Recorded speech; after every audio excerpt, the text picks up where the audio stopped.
Muy buenos días con todos. Mi nombre es Ana Lomas. Soy estudiante de la Universidad Nacional de la Amazonía Peruana, de la carrera de Ingeniería en Ecología de Bosques Tropicales.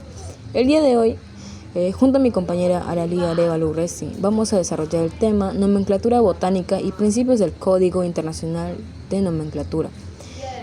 Somos el grupo Espondias y a continuación daremos inicio con nuestra exposición. Hoy vamos a hablar sobre la nomenclatura botánica. Para empezar, vamos a hablar sobre la taxonomía.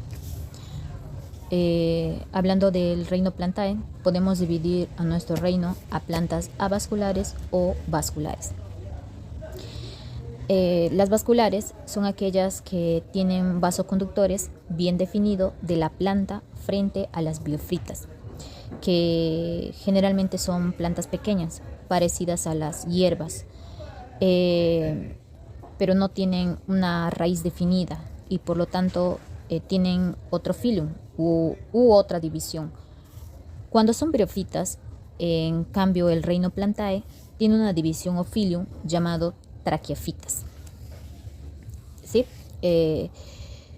Aceptadas hoy en la actualidad, la cual se puede dividir en algunas formas, como son la heterodopita, que son los helechos. Acabamos con los giospermas o angiospermas. Como bien sabemos que las giospermas son aquellas que no tienen flor y las angiospermas todos los restos de plantas vasculares que tienen flor. Acá vamos a hablar sobre la Podiopsida. Vamos a hablar un poco de esta división o filium tracheofrita. Estos se dividen en helechos. Generalmente los helechos son aquellos también carecen de flor, tienen su reproducción por esporas.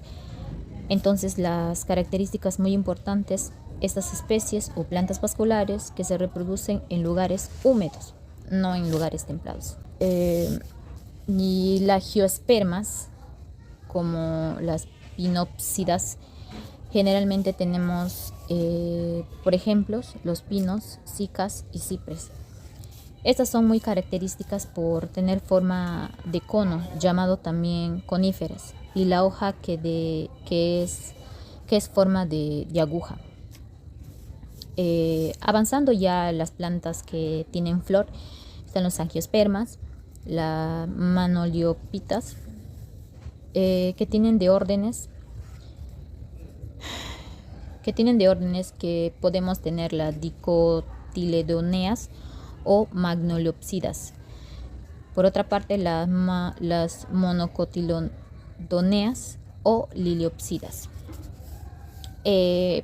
Para ir degradando un poco llegando a una especie, aquí las diferencias son muy grandes.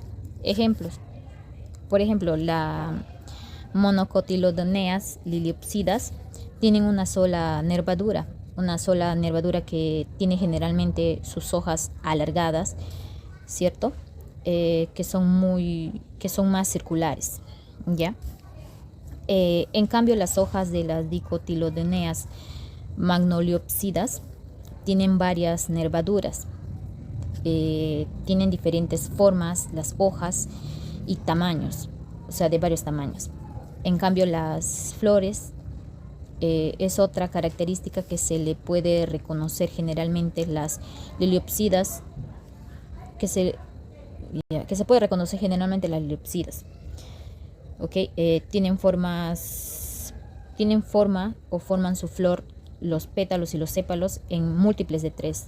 Por ejemplo, las orquídeas, que generalmente tienen 3, o en caso de estas especies tienen 6, y dice que está compuesto por 6. Aunque la gran mayoría también de estas liliopsidas tienen inflorescencias, diferentes tipos de inflorescencias, como en el caso de las gramíneas, o que son inflorescencias de tipo espiga. En cambio, las Magniopsidas por lo general tienen una flor, la gran mayoría son grandes, aunque también hay flores de tamaño pequeño, cierto que se les puede identificar muy fácil.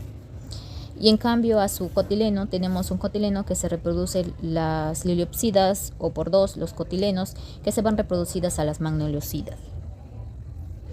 Esto es para tener en cuenta o en claro lo que vamos a ver más adelante sobre la nomenclatura botánica.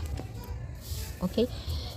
Hablando de la nomenclatura botánica, bueno, podemos decir que es la parte de la botánica que está encargada a proveer un nombre científico a cada especie.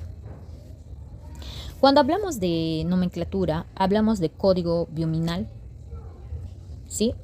Binomio, es decir, que tienen dos nombres, que es su género y epíteto. Esto está basado en el Código Internacional de Nomenclatura de Hongos, Algas y Plantas. Como ejemplo, acá tenemos la Tabevia Chrysantha Jack. Se dice que los primeros nombres eran muy extensos. Acá tenemos un ejemplo de Salis, Folis, Serratis, Glabris, Linearit, Lanceolatus, Ramipendula. Y todo esto fue antes de que Carlos Linneo creara la nomenclatura binomial. Un nombre científico se escribía con todas las características del lugar donde lo encontraban y quién lo descubría. Hablando un poco más sobre nombres científicos, acá tenemos ejemplo de cómo guiarlo más o menos, ¿no? Tenemos como uno, nombre científico siempre va en cursiva o subrayado. Como segundo ejemplo tenemos que la primera letra del género siempre va en mayúscula. Tercer ejemplo, estos no llevan tilde ni cualquier otro carácter específico. Y ahí vemos que tenemos el ejemplo de la ñ o el ejemplo 4. El autor nunca va a ser cursiva ni subrayado. También se dice que las abreviaciones nunca se van en cursivas y siempre tienen punto. Entrando otra vez al tema de nomenclatura botánica, se dice que ese sistema usan los científicos para dar a las plantas como un apellido universal a cada especie. Y para que esos nombres sean correctos y reconocidos, existe el Código Internacional de Nomenclatura, que es como un libro de reglas que todos deben seguir. Los principios básicos de esto es que cada planta debe tener un solo nombre válido. Ese nombre debe estar en latín o en forma parecida al latín, ya que es un idioma universal. El primer nombre correcto publicado es el que se respeta. También que las reglas son iguales para todos los países. En conclusión y poniendo fin a nuestro tema, la nomenclatura botánica. Esto es una herramienta fundamental para la biología y ciencias afines, ya que eso permite identificar y clasificar con precisión a las plantas, algas y hongos dentro del sistema universal. El Código Internacional de Nomenclatura asegura que los nombres científicos se otorguen de manera ordenada. Esto para evitar conflictos con los investigadores a nivel global. Por ello, comprender y aplicar correctamente la nomenclatura no solo facilita el estudio de la botánica, sino que también refuerza la importancia de mantener un lenguaje científico común en beneficio de toda la comunidad académica como profesional. Muchas gracias.